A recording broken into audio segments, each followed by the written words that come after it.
Aminao ny fahasoavana sy ny fiadanana avy amin'Andriamanitra ray sy Jesosy Kristy Tompo. Amen. Ny tenin'Andriamanitra izay angalantsika ny afatra amin'ny teny ity ravana dia araka izay hitantsika eo amin'ny Matio 7:20-20 ka hatramin'ny 20. Matio 7:20-20 ka hatramin'ny 20 izay mivaky toy izao amin'ny anaran'ny Tompo. Ary Jesosy nanantona dia niteny taminy ka nanao hoe: efa nomena ny fahefana rehetra any an-danitra sy ety an-tany, koa mandeha any ianareo dia ataovy mpianatra ny firenena rehetra, manao batisa azo amin'ny anaran'ny Ray sy ny Zanaka ary ny Fanahy Masina, sady mampianatra azy hitandrina izay rehetra nandidiko anareo. Ary indro zao momba anareo mandrakariva ambara-pahatonga ny fahataperan'izao tontolo izao. Amen. Araka izany ry havana dia ny teny farany na ny afatra farany izay nataon'i Jesosy tamin'ny mpianany mialohan'ny akarany tany an-danitra, izany no hitantsika amin'izao ampahatsoratra masina izay nivakiana tamintsika teo izao.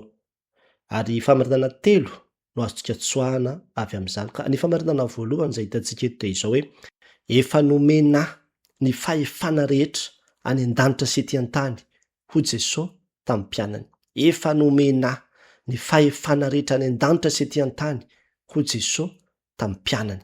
Hitantsika izany eo amin'ny 9:20 izay raha verina vakiana toy izao manao hoe: ary Jesosy nanantona dia niteny taminy ka nanao hoe: efa nomena ny fahefana rehetra any an-danitra sy ety an-tany. Eto karavana dia mahita fa Jesosy no miteny ary ro mpianatra no itenenany. Azo heverina hoe teo amin'ny tendrombohitra Oliva io resaka io, satria teny izay nataony mialohan'ny akarany tany an-danitra io. Ary eo aloha eo dia niteny tamin'ny mpianana izy andeha ho any amin'io tendrombohitra io. Io raha teo no fehezanteny mamarana ny fitantarana ao amin'ny bokin'ny Matio. Jesosy izay miresaka eto dia Jesosy nandalo ny hazo fijaliana, nitsangana tamin'ny maty, nandresy ny fahafatesana sy ny ota, ary vokatra izay fandreseny ny fahafatesana sy ny ota izay dia napetraka Andriamanitra tamin'ny fomba ofisialy izy ho tompon'ny fahefana rehetra any an-danitra sy ety an-tany. Efa nomena ozy ny fahefana rehetra dia mipetraka ny fanontaniana hoe: fa angamo tsy tanana an'izany fahefana izany ngamo izy taloha? Ngamo tsy efa nanana ny fahefana, efa napahiratra ny jamby izy, nanangana ny maty izy, efa tompon'ny fahefana foana ane izy zany. Nahoana indray izy no milaza eto hoe efa nomena ny fahefana rehetra? Raha jerevana ry havana ny voasoratra any Filipianina, ny Filipianina 2:2 zao dia miresaka hoe nanetry teny izy, nanetry teny ozy izy, ary izany no nanandratan'Andriamanitra azy ho ambony indrindra. Zany hoe lay fanetretena, ny faneken'ny fahafatesana zany no anisany nahatonga an'Andriamanitra nanandratra azy. Dia io tsisy hafa mba azahoantsika azy zany dia tsisy hafa amin'ireny le hoe ohatra zao misy prince any am-boaka dia efa prince iny zazy iny, ary efa manam-pahefana iny, rehefa teraka iny dia manam-pahefana foana. Fa misy ny fotoana manokana izay anomezana azy an'izay fahefana izay mihitsy. Investiture anaovany an'ilay izy, ampiasany tanteraka amin'ny fahafenona izay le fahefana izay. Dia azo lazaina ohatraohatra an'izay zany an' Jesosy Kristy, rehefa nitsangana tamin'ny maty izy, nahavita ny sedra rehetra izy dia nitolorana an'izay fahefana rehetra any an-danitra sy ety an-tany izay. Na dia efa nananany aza le izy teo aloha, dia azo ambara hoe nambara tamin'ny fomba ofisialy zany fa izy no tompon'ny fahefana rehetra any an-danitra sy ety an-tany. Ary nambarany tamin'ny mpianatra zany. Raha miresaka fahefana dia amin'ny teny Grika hoe exousia.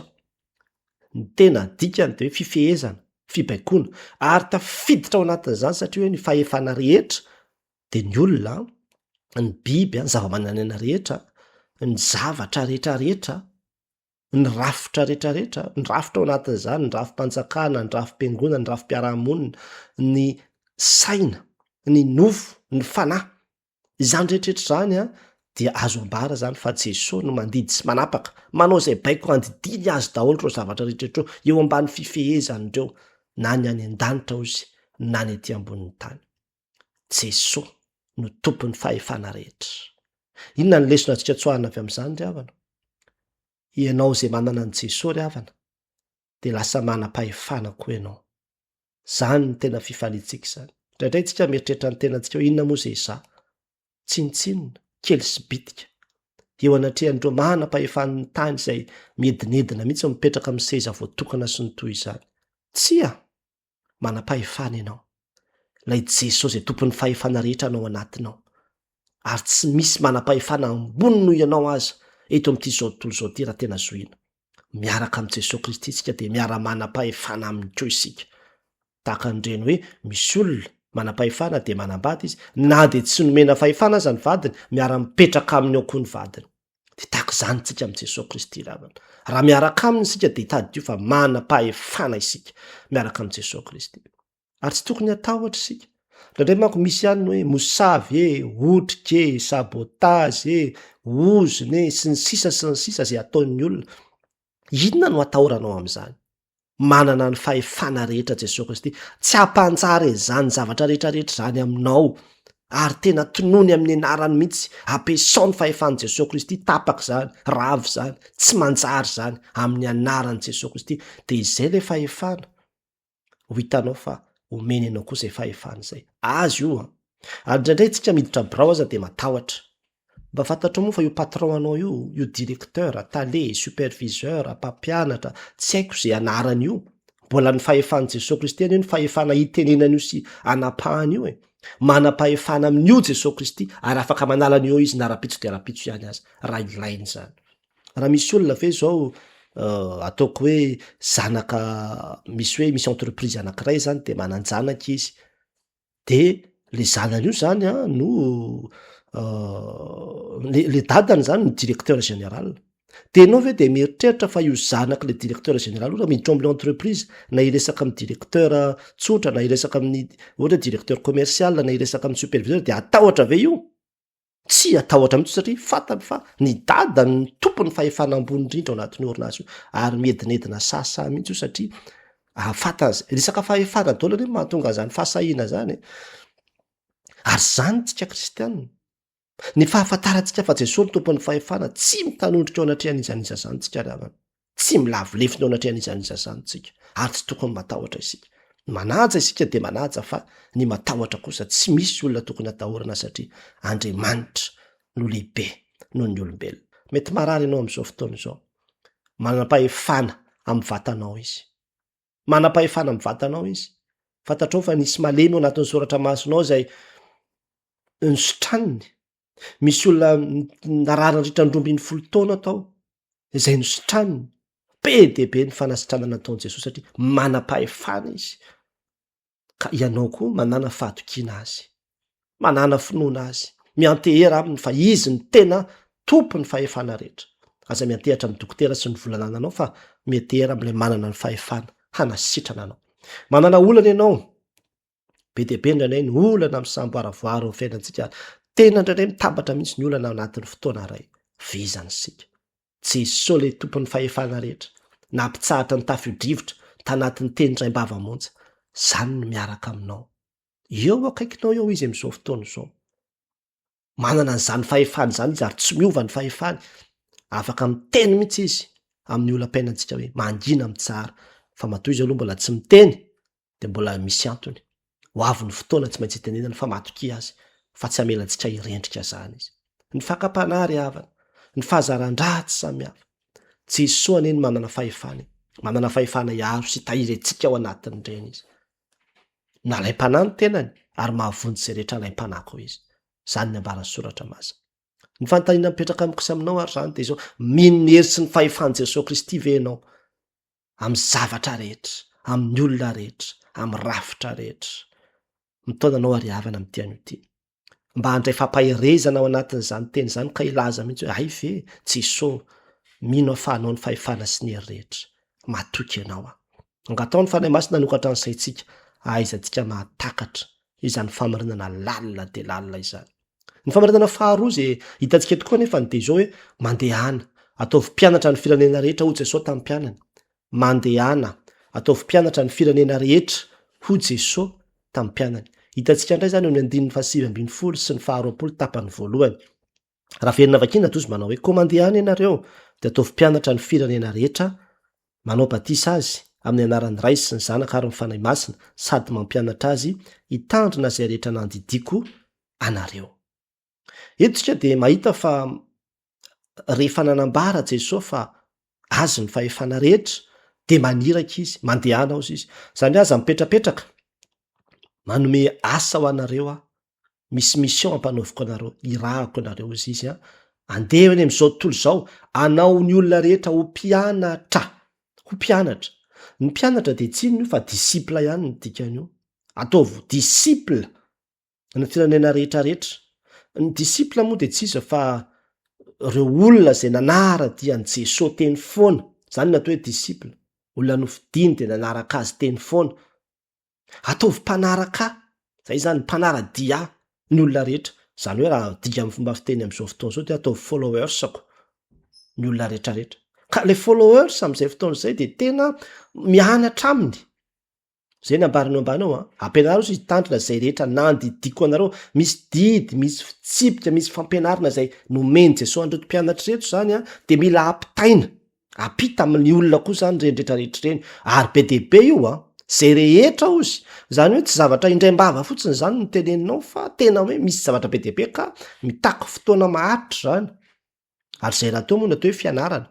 Tsy zavatra atao indray andro fa mitohy sy maharitra. Ny mpianatra zao de 3 taona nanofanan'i Jesosy azy.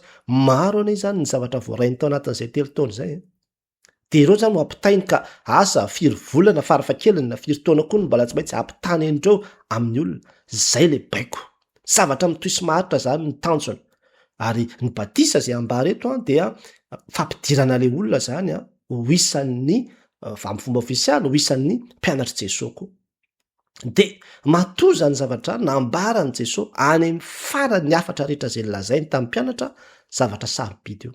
Ny tanjona zany ho Jesosy de izao ianareo mahazo olona be de be hanaraka fa tsy hanaraka anareo. Hanaraka ny fampianarako, anao zay nataoko hitandrina ny didiko sy ny fitsipiko izay ary tsy hoe fitsipika ray fotsiny fa ny fitsipiko rehetra ampitandremo, ampianaro azy daholo. Ampianaro azy daholo.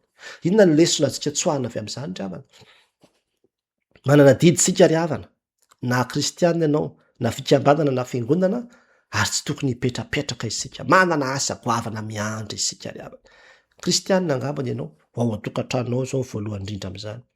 Ifampianatra Jesosy daholo veny ao an-tokantranonao. Fa mitaky ny tompo, ataovy mpianatra ozy. Ka ny firenena rehetra aza moa tiany andehananao maika fa zay eo akaikinao ao. Misy zavatra mila ampianarinao, misy zavatra mila atao mitohy sy maharitra ao, ary zay le fitezam-panahy zay tadiavin'Andriamanitra. De tahaka zany koa, isika kristianina dia tsy manaraka olona fa manaraka an' Jesosy Kristy. Zay le tanjona zany hoe ho mpianatra Jesosy Kristy fa tsy hoe ho mpianatra Paoly na ho mpianatra ina fa ho mpianatra Jesosy Kristy, hanara-dian'i Jesosy Kristy satria tsy ny foto-kevitry Paoly fa ny foto-kevitry Jesosy Kristy izay ampitain'i Paoly no ambara. Ary zany no taomanantsika mba tsy zay anaraka ny anina de manaraka anazy eny foana na makary fa ny sasany zao de rehefa miala le mpanompon'Andriamanitra de miala koa izy. Jesosy Kristy no arahanao. Ka na iza niza mpanompon'Andriamanitra eo amin'ny toerana zay misy anao, eo amin'ny fiangonana zay misy anao, tsy miala ianao satria Jesosy Kristy no arahanao. Jesosy Kristy no arahanao fa tsy manaraka olona ianao. De tahaka zany koa, tsy hoe mivavaka fotsiny sika.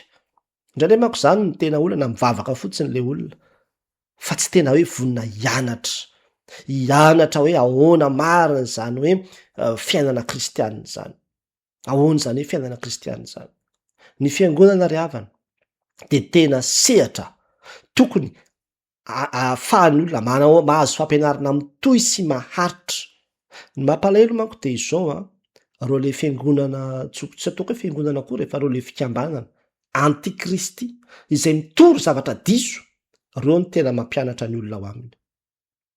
Tena mandany fotoana mihitsy reo mampianatra satria andaniana taonany maro mihitsy ny mampianatra satria am'izay miletika tsara anatin'ny sain'le olona any lay fotom-pampianarana diso zay entiny. Indraindray isika kristianina zay tena manana ny marina, mianahana isika tsy mampianatra tsara ny kristianina ao amintsika isika. Ka rehefa antanina le olona hoe inona ny dikany trinité, ny batisa, ahoana ny maha-protestantanao, inona ny atao hoe fanetretena, tsy manakambara le olona. Tosika hoe akaefa niarina any amin'ny katekômena ane zany ry pastery, any amin'ny fandraisana fanasan'ny tompo sy any mianatra an'izany. Eny marina zany kanefa ny ankabetsahany reny de sehatra tena hoe mbola tanora daholo le ao. Fa rehefa lehibe le olona de tokony nisy zavatra hafa koa anamafisana an'izany, ary zany taomana ny olona hoe mandehana mianatra.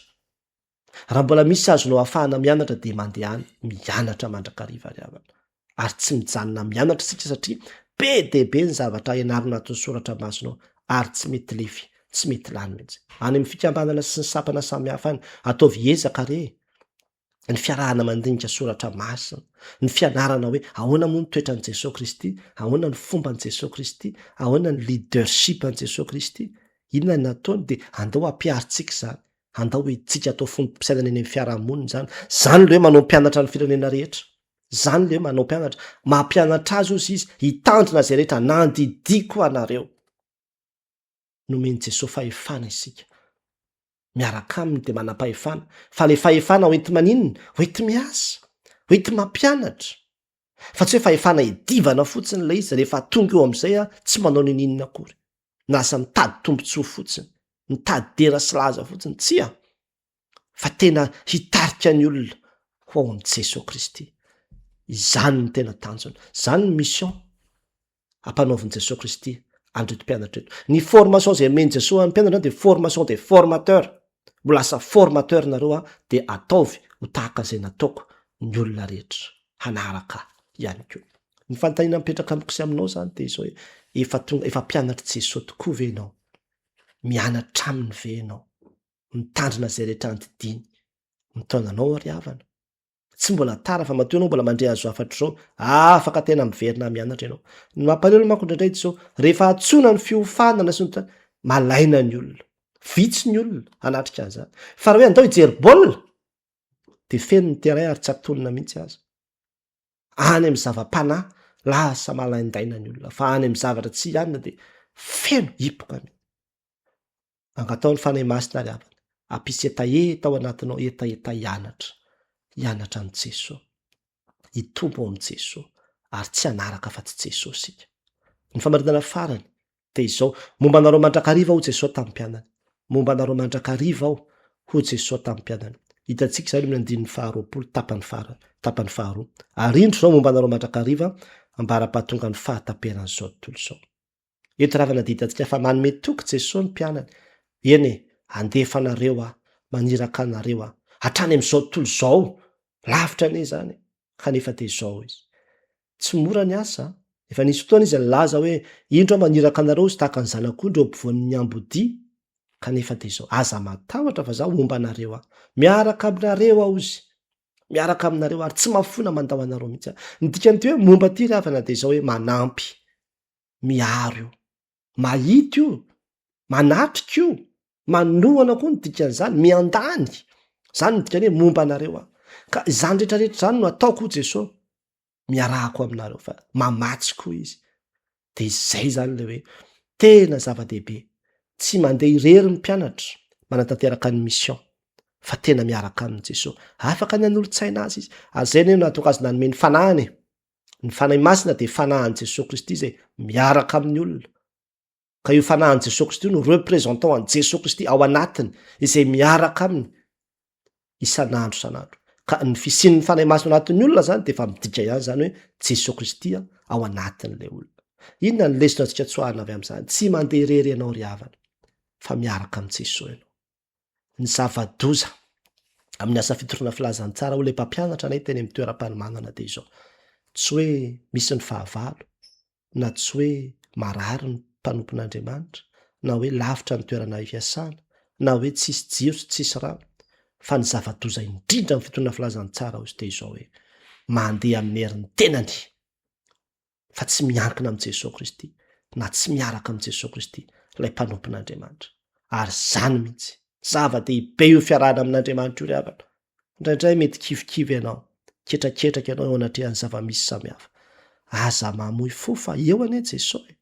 Ahoana ozy nirantsika any farana FFPM, izay ombanao afatahotra, tsy mety kivy na mamoy fo. Zany ny omban'Andriamanitra. Miala ny tahotra satria Jesosy no ao anatintsika. Ary na de ny ankizy aza de miran'izany, Jesosy ny ao anaty sambo-keloko, tsy atahotra aho, tsy atahotra aho. Mety maro sosona tokoa indraindray ny olana, araka ny fanambarako teny am-piantohana. De mety misy olona hiteny manao hoe raha mombara Andriamanitra nahoana izy no mijery fotsiny an'izao fahavoazana rehetrarehetra amin'ny fiainako zao. Tadio ravana fa tsy midika mihitsy hoe tsy miaraka aminao Andriamanitra na miala aminao izy raha ohatra ka misy faharavana ny fiainanao. Fantatrao moa tantarany Joba, ny faharavam-piainana tao amin'ny tantarany Joba tsy midika hoe niala tamin'ny Andriamanitra, fa misy planin'Andriamanitra ao ho azy. Ary zay koa ny amin'ny fiainantsika, atolory azy fotsiny ny zavatra rehetra zay ravy eo amin'izany fiainanao zany, de matoky azy fa momba anao izy, ary tsy mahafoy anao izy, na ao anatin'ny sarotra de eo izy, ao anatin'ny tsara de eo izy, fa tsy Andriamanitra hoe rehefa milamina ny fiainan'io de miaraka aminy, fa rehefa tsy milamina ny fiainan'io de tsy miaraka aminy intsony. Ao anatin'ireny indrindra raha ny tena eo izy, satria ambaran'ny tenin'Andriamanitra hoe mpamonjy mora azo indrindra amin'ny fahoriana izy. Ao anao Davida, na de mandeha mamaky lohasaloko ny fahafatesana azy aho, de tsy atahotra ny loza fa ianao no amiko, ianao no amiko, miaraka amiko ianao Andriamanitra ka tsy atahotra. Miaraka aminazy tokoa ane ianao tena miaraka aminy ianao ry havana. Hitan'Andriamanitra ianao mihaino an'io toriteny io ao am'izay toerana misy ianao, na mety eny ambony fandriana ianao, na mety eny amin'ny toeram-pandeha naizanaiza toerana misy ianao, de hitan'Andriamanitra ianao miaraka aminy ianao. Resao izy tantarao aminy ny zavatra miseho rehetra amin'ny fiainanao. Mety hiatrika fandidiana ianao, mety hiatrika fitsarana, hiatrika entretien, mety mahazo convocation raha rendez-vous samy hafa, te hiteny aminao hoe aza matahotra fa momba anao Jesosy, miaraka aminao izy. Ny fanontaniana mipetraka amiko sy aminao ary zany de izao hoe inona ny zavatra mety mampatahotra anao, te hiteny aminao ary havana amin'ity anio ty ary mitaona anao hoe aza matahotra fa momba anao Jesosy, momba anao izy. Ary ny fanahy masina no angatahantsika, hanokatra ny masom-panahintsika, hahitantsika tahaka ny tantara ny Eli fa izay rehefa natahotra mafy Gehazi hoe kiako ao daholo, ao tokotany ao daholo reo, miaramila be de be toy izy hoe Jehovah sokafy ny masony mba hahita. De nisokafan'Andriamanitra ny masony ilay mpanompony Gehazi ka nahita izy, hoay reto miaramila n'Andriamanitra mikaly sy hafa maro be tsy takatry ny saina. Zany ny fomban'Andriamanitra zany, zany ny fomban'Andriamanitra tsika zany havana, aza matahotra. Raha fitinina zay rehetra nambara teo de izao voalohany, efa nomena fa efana rehetra ny an-danitra sy etỳ an-tany ho Jesosy tamin'ny mpianany. Jesosy manam-pahefana, ny Jesosy miaraka amintsika ry havana, tsy Jesosy malemilemy io na Jesosy reraka, fa Jesosy matanjaka ary tsy miova fa mbola tompon'ny fahefana rehetra izy. Mandraka ankehitriny izao, aza matahotra ianao fa miaraka aminy ianao, ary manana anjara amin'izany fahefany zany ianao raha miaraka aminy, ary afaka mampiasa zany fahefany zany koa ao aminy. Ny faharoa, mandehana ataovy mpianatra ny firenena rehetra ho Jesosy tamin'ny mpianany. Mitaona ny olona tsika hanaradian'i Jesosy, ho tonga mpianatry Jesosy, hanao ny fomban'i Jesosy, hanatanteraka ny sitrapon'i Jesosy. Zany no itaomana ny fiangonana, ary tsy zavatra indray mandeha zany, fa zavatra tokony hitoy sy maharitra mba hahatonga le olona ho tena fixa tsy ala amin'i Jesosy na amin'ny fahafatesana azy tahaka reto mpianatra reto koa. Ary ny farany de izao hoe momba anareo mandrakariva ho Jesosy tamin'ny mpianany, momba anareo mandrakariva ho Jesosy tamin'ny mpianany, momba antsika ny tompo ry havana, momba antsika ny tompo, naiza le anao de momba anao izy, ninona ataonao de momba anao izy, na inona fahavalonao de momba anao izy. Noho izany aza matahotra. Ho an'Andriamanitra ry rano ny voninahitra. Amen.